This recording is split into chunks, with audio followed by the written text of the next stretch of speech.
Good morning, everyone. How are we today? Can I have some hellos on the chat? I am 4 minutes late. I apologise. I'm still absolutely reeling from Matt's live with Jane Goodall. I just think it was the most inspiring thing. Was anyone there for it? I saw Angel. I don't know why, but my keys are annoying me. I've decided they ruin the aesthetic of my screen. Good morning. So we are here for our final geography live of the week. Right, on to our part 3 of Will Brexit and the EU. This will be our final live on the EU and what is happening in the EU at the moment and how the Brexit negotiations are affecting unity within the EU. So my first question for you is, which one of these things poses the biggest risk to unity within the EU? So you've got a choice. You've got John Cleese, who you might have heard of, or a swimming pool. Now, can anyone tell me where this swimming pool is? I'll give you a little clue. It's something on the hill over here, and it relates to a country in the EU. Yes, Leo, great. It's Athens. Fabulous. And that's the Acropolis and the Parthenon and all these incredible ancient structures. Now, does anyone know why swimming pools are such a risk to the EU? Like, if this is in Greece, okay. Does anyone know what this relates to in terms of something that happened in Greece in 2009? Yay, Leo got it right. Leo, you are the sole chatter this morning, and it's making me really happy. So, just to let you know. Leo, do you know? And Mears, do you know? Why were swimming pools such a problem for Greece and therefore for the EU? Oh, like bad, I don't know if it is bad luck. It's not bad luck. I mean, I'll give you a clue. It's to do with debt. Does any, again, this might be tenure, this might be on Greece to lots of finished buildings. There we go. So Mears has said, I went to Greece and saw a lot of unfinished building in certain areas. Why do people not finish building their houses in Greece on purpose? They will leave their houses unconstructed. Avoidance. So in Greece, before the Eurozone crisis, which we will come to later on the live, this happened in 2009, okay. 300 pools were registered in Athens. Do you think there were more than 300 pools in Athens? So officially, people had registered 300 pools in Athens, and this is because you have to pay tax if you have a swimming pool. Okay. Yeah, they do it on purpose. So they leave the buildings leaving the buildings construct. I can't draw a brick. Right, there's definitely more pools than 300. Officially, there are over 17,000 swimming pools. 17,000 swimming pools in Athens. So imagine the amount of money that would lose in tax revenue. That means the amount of money that the government makes from collecting taxes from people, okay? So this was a huge problem for Greece, and tax avoidance is still something that they're fighting, okay? 17,000, you can't really see that, can you? Right, John Cleese.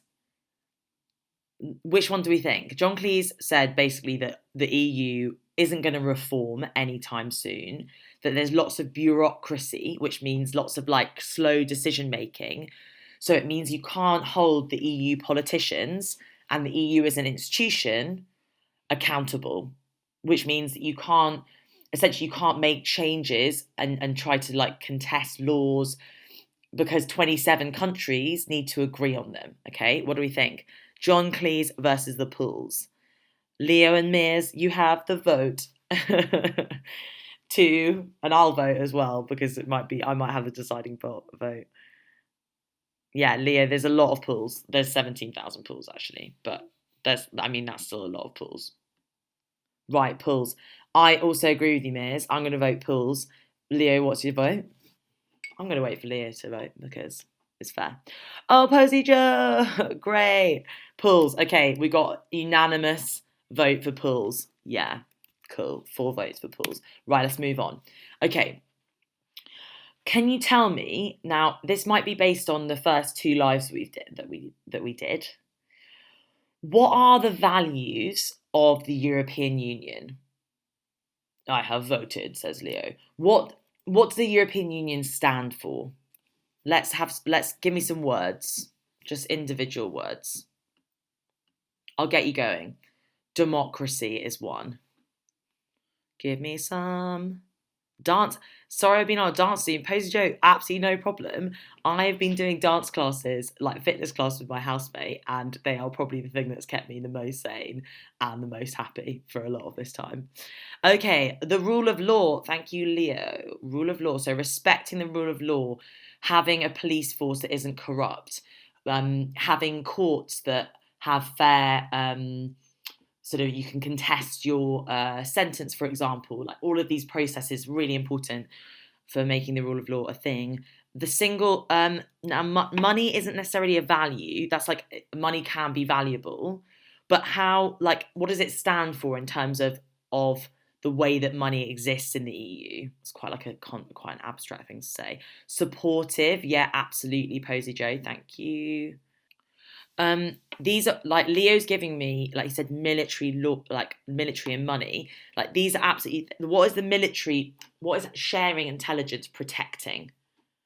What are we trying to protect? What values are we trying to protect as being with those things, right? With trying to have a shared military force, have military, sharing of intelligence mainly, not shared military force. That's the UN. I'm going to keep going. Freedom. What links to freedom? If you're going to give people in the EU freedom, what does that mean? What do they need to have? Human rights, making it very ability to do what they want. Yeah, absolutely. Yes. So respecting religions, respect for religion. It's getting really good. Basically, I'm like trying to make the EU sound as great as possible because that's sort of what my aim is this morning. Justice, liberty for all. Yeah, absolutely, all of these things. Diamonds for everyone. Tolerance. Okay, so all of these values are something that underpins what happens within the EU on a day-to-day, monthly basis. So you have the EU Parliament in Brussels, and they're making decisions that essentially protect these values, right? We want to try and make sure that regardless of Brexit happening and the negotiations going on, we want to keep promoting these values, okay? No diamonds, no blood diamonds is what the EU definitely. And equality, here we go. Equality is massive. How does the EU try to make itself a more equal place? Can anyone remember from the first live, the part 1, which countries are we helping within the EU to try and make it a more equal place? Anyone remember? To promote equality. Right, richer countries contribute more to the EU purse. So in terms of the amount of, it's kind of like a tax that we pay to the EU. Richer countries pay more. Where does that money go? Okay, migrants, absolutely. Migrants are the ones, Leo. We are treating migrants with tolerance and we're giving them equal opportunities, especially refugees. But we're allowing migration from which countries? Where does the most migration happen? Eastern. No, don't worry, Miz. Eastern Europe. So the former Soviet countries. We'll talk about them in a second. they're poorer as a result of coming out of the communist system of the Soviet Union in 1991. And a lot of people from these countries are economic migrants, and they move to richer Western countries to find work and then send money home, okay? Which helps because it provides cheap labour. It's really good for companies within Western Europe. It provides this like stream of labour that they can use, okay, for things like fruit picking. And if you read anything about fruit picking in the corona pandemic in the UK, people from Britain don't seem to have the gumption, not the best word to use. Well, it basically means like having the will to do something. So like British people thought they were too good for fruit picking and actually weren't like not strong enough, but like resilient enough to do the fruit picking. So all of these things are really important. Yeah, absolutely. Boris asked people from the EU migrants, please to come back temporarily and pick the fruit, and to help with asparagus. There's like various bits of the UK where he was like, please come back because we need you Romanian workers. You work so hard. Thank you so much. Which is, which is fair. Okay, we looked at this diagram last time, but it was a little bit small, so I made it a bit bigger. So what are we going to do for the rest of the live is we're going to decide on whether this little British Brexit finger that's wobbling these dominoes. So this is the percentage of people. Now, does anyone remember what a referendum is? This is the percentage of people in Italy, France, Sweden that want to have a referendum. Does anyone remember what it is? Right, it's when it's a people's vote. So it's outside of an election, goodness. So people's vote, and it's to decide, it's anything that essentially politicians think that it's such a big decision and it affects individual people's lives so much that they should be given the opportunity to vote. Margaret Thatcher, whether you agree with it or not, was very much against referendums. She thought that they destabilised the democratic system that we live in, because you essentially vote for politicians in a general election every 4 years, and they make the long-term plans, hopefully long-term plans, listen to as MPs, listen to their local people, and they represent us in Parliament, and people's votes kind of takes away that process of decision making. It's like a really immediate snap decision. Okay, so we are going to have a little like sort of these factors. So I've decided that I'm going to represent this as, so we're going to decide on what these factors are doing, and there's going to be 7 of them. I'm going to decide whether they are making the EU stronger. Strength. So I decided that the Eiffel Tower was a great pillar of strength, representation of strength, and that Pisa, the Leaning Tower of Pisa in Italy, and actually the France reference isn't great because there's a lot of people questioning the EU in France, but the Italian one is very, very appropriate. So whether it's going to wobble, whether these factors will wobble and destabilise the EU and stop it from being a united political and economic union. Okay, so first man, this is now Michel Barnier. I had a picture of, but I've obviously forgotten to add it on, but that's fine. Now he is the man that is leading the Brexit negotiations. Okay, does anyone know anything about the Brexit negotiations? Does anyone know how the EU is behaving? Of Pisa, of Pisa, the Leaning Tower of Pisa. Pisa is a place in Tuscany, very beautiful city. Okay. Now, what do we know about the Brexit negotiations? Are they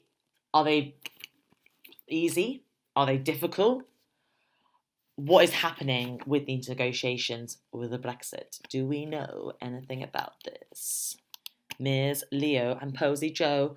Posy Joe, you've gone. Don't feel like you need to. If you're Zoom dancing, I'm totally respecting that, and please carry on. Right, they're still ongoing. They've been going on a really long time. Yeah, Mears, I'm also petty like that. Mears has said, if I was the rest of the EU, I'd stay put and be better than the UK. Like when you go through a breakup and want to be better than your ex. So true. Instagram. If the EU got Instagram, they would be posting like beautiful pictures of beaches, empty beaches at the moment, but sad. And lots of places are opening up to national tourism, aren't they? Like Italy. Right, they're taking a really long time, but the reason they're taking a long time is because the EU is not giving in. So they are not allowing the UK to essentially to like bend the rules on if they wanted to be part of the single market, for example, which we're going to talk about in a second. You can't have it both ways. You have to accept, say, you have to accept like the same tariffs with other countries. So, for example, if Britain wants to remain part of the single market, where you get no taxes on trade, okay, that they would have to accept trade deals with countries outside the EU. And Michel Barnier has been running these negotiations, and they have been standing their ground on all these points, absolutely. The reason why there's been so many issues is also because of workers' rights, okay? So I think what the UK wants is to make hours longer. There must be EU laws that I'm not privy to. I'm not massively clued up on about workers' rights that the UK wants to remove themselves from. So they're trying to keep workers' rights, okay, and also common standards on the environment, okay. So does this stabilize the EU or does it wobble the EU union? Yeah, absolutely. Mears is saying there's been lots of talks about trade with the US on food standards and medicine because the EU would want them to abide by the same rules, trade rules, that they have with the US. And if we lower our food standards and environmental standards, then we would be allowed to trade with the US in certain things, like their beef and other products they use. Strength, stable. Okay, we're going to put Michel Barnier. Thank you. Michel Barnier, keeping us strong. Not that I'm biased, but I actually think that Michel Barnier is pretty cool. Okay, single market. Right, these are mad facts. We're going to have to I'm going to try and finish on time today, keep it 30 minutes. Because it's been so quiet, it's been nice to have a little chat with just Leo and Mears. So, the single market has 500 million people within it. So people can sell to, if a company wants to start selling their products, like a Chinese company selling their products to the EU, they get 500 million consumers that they can sell to. That's a huge amount of possible, profit. The GDP of the single market, the combined GDP is 15 million. This is out of all 27 countries in the EU, remember. Where's Matt? Keep forgetting where my actual pen is 15 trillion. 15 trillion euros. Insane. A huge amount of money. And there are 21 million small to medium-sized businesses. Now, that's important because that means that individuals can start businesses, can start linked businesses within, say, like construction, and it creates jobs. Individuals can create jobs. And I've got my nice German beer. This is my German beer domino. because Germany has a lot of medium-sized enterprise, and again, it creates really stable jobs, full-time, part-time work, not these 0 hours contracts. Great for creating jobs. Does the single market stabilize, or does it wobble the EU? What do we think?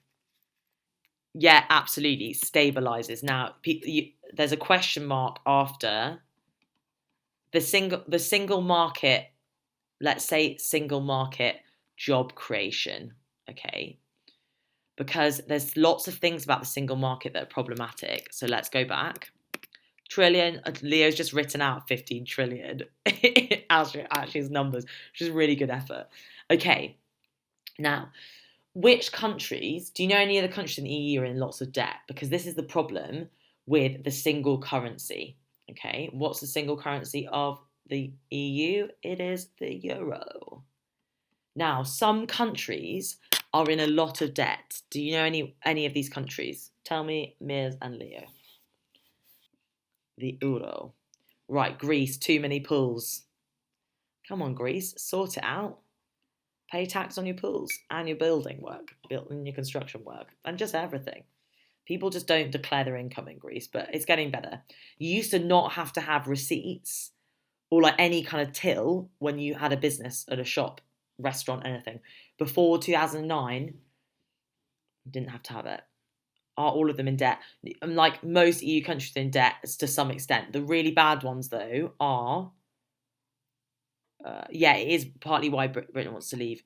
Countries that recently joined. Actually, countries. Thank you, Exeter. Countries that recently joined are doing all right. Poland, for example, has an incredibly strong GDP growth rate because of people. Poland up. Oh my God, I'm definitely going to get this wrong. Please don't get this wrong, Hannah. Please say that's Poland. People are sending money in remittances. Remittance payments, that means money being sent back to people in your home, your source country, the country you come from. Okay. No, antivirus. You are very welcome to join. Please join for this final kind of 4 or 5 minutes of the live. Very, very important.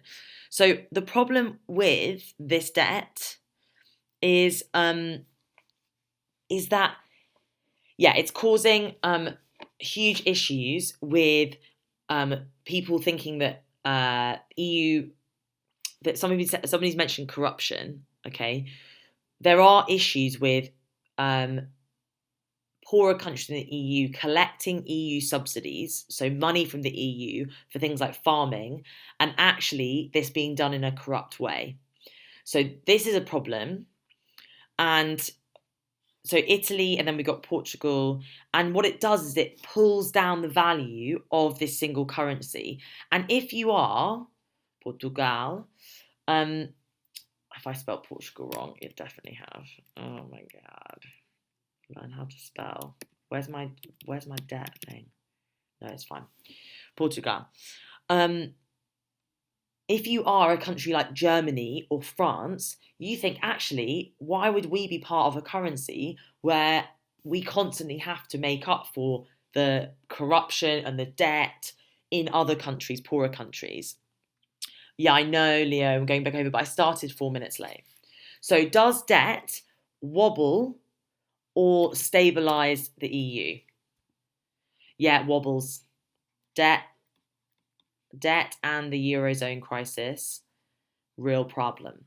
So that single currency for richer countries is always going to be something they have to try and reconcile. So this is going to be a future issue. Okay, let's go. We've got 3 more. Marianne Le Pen. A lot of the countries that are in debt and therefore have high unemployment, this is why I put this map on here. There's been a rise of populism. Does anyone know what populism is? Populism. So where there's unemployment, high unemployment and debt, there's been a rise in, right wing.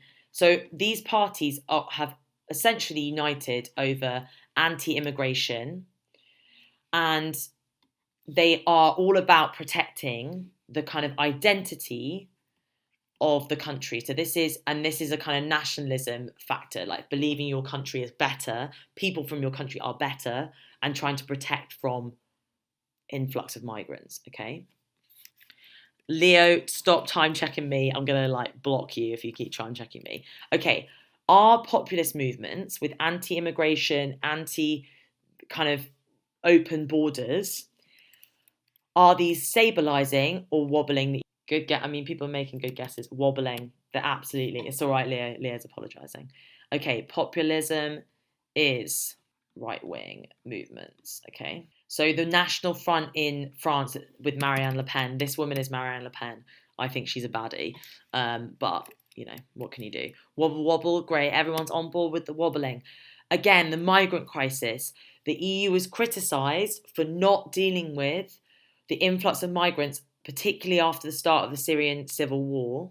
Will this wobble or will it stabilise the EU? And I'm going to look at the alternative. Yeah, migrant crisis is going to wobble, absolutely. We're not going to have space for this, are we? Now, I've got 2 final ones. Bear with me. It's going to be worth it. Now, are migrants going to make the EU a younger population overall? So I've got the UK pyramid here. I've got the German population pyramid here. And I've got the Italian pyramid right here. Now, you might be able to read population pyramids. Basically, the bottom of them shows the young population. Okay. This is to 29. And the top shows the elderly. So if you've got a big bulge in the top, it means you've got an aging population. Right, young people are migrating. Absolutely brainwashed, okay? Don't worry, antivirus. Because of cheap labour. Antivirus has said that the migrant crisis, now this relates to the young migrants coming into the EU, that actually we have lots of qualified people, like Syrian doctors and nurses, people with university degrees coming from Libya. All of these people are seeking a better life and actually are not only making the population younger in our aging populations, and that costs a lot of money if you have lots of old people, and they are able to work. And this is a really important thing to acknowledge. So will age structure and young migrants wobble or stabilise the EU? What do we think? Italy has the oldest population, that's right. Stabilise, good. Absolutely. So we've got our young migrants. We've got cheap labour. Cheap and skilled labour. Cheap, but also skilled labour, depending on what kind of jobs we're talking about. Final one is environmental laws. Oh, Mirs is saying, okay, great. Mirs is saying how, but you might argue, Mirs, that if there's lots that elderly people within these countries will be more nationalist and will be more right wing, which is generally what happens. As you get older, you become more right wing. You want to protect kind of your own wealth, and you want to keep the country how it was when you were younger. Okay, which is why people become more right wing. Okay, environmental laws and sustainability. This is my final one. It's really, really important. The EU has amazing laws on protecting the land degradation, the kind of chemicals we use in farming, CO2 emissions as well. We're working on kind of carbon trading schemes, which still don't really work across Europe, but we're trying. Do you think environmental laws, as countries have to think about environmental impacts and the impact of climate change, do you think having these strong environmental laws in the EU will stabilise or wobble? Really strict, really great, in my opinion, environmental laws. People would also argue that it restricts certain parts of the economy, restricts certain types of farming. Antivirus has said stabilise. I would also agree, okay? Right, if we have a look at all of these different factors, hope people can read them, laws on the environment, okay? I'm going to number them now. So we've got 1, 2, 3, 4. I should have done that in a different colour so you could see them. And then against, we've got the debt crisis, we've got populism. Oh, come on, Hannah, quickly. Right. Right, Airstriker says not enough. Now, people need to make their votes now. Do we think Brexit will end the EU? Let's have our final vote. After all of these lives that you've been watching, so if you haven't watched all of them, don't worry. Let's have some votes. Are we going for yes?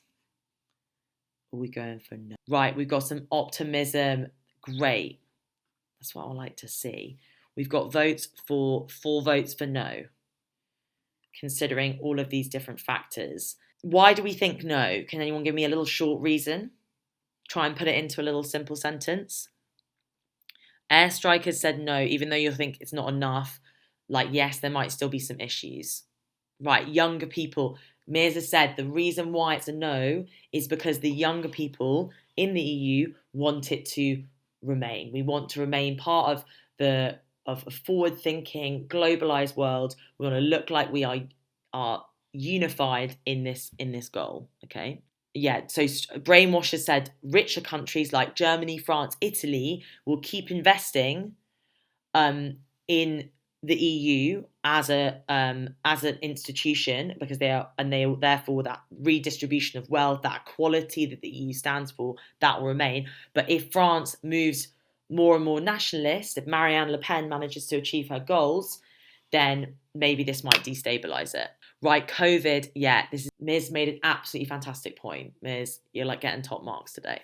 So Miz said that I think COVID will show how much working together is important and how connected we all are, and therefore how you need to have a union of countries to then try to manage this. Like, we can manage problems within the EU much better if there's an EU parliament, okay? Leo's saying, and I'm assuming this coming from the UK perspective, I want to stay. Yeah, I really want to stay as well. But we've officially left in January the 31st.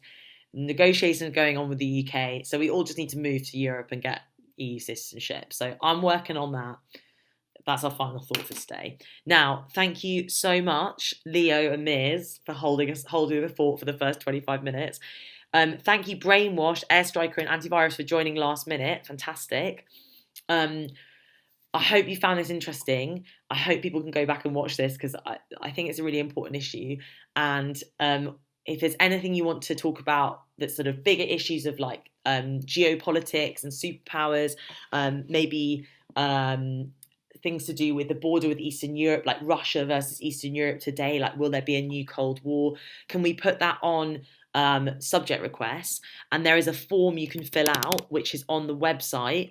If you are new to AimHi and you're just joining, thanks Antivirus saying good stream, then you can fill out subject requests on there, okay? Right, people, lovely people, I'm going to leave you. I'm going to cut the cord finally.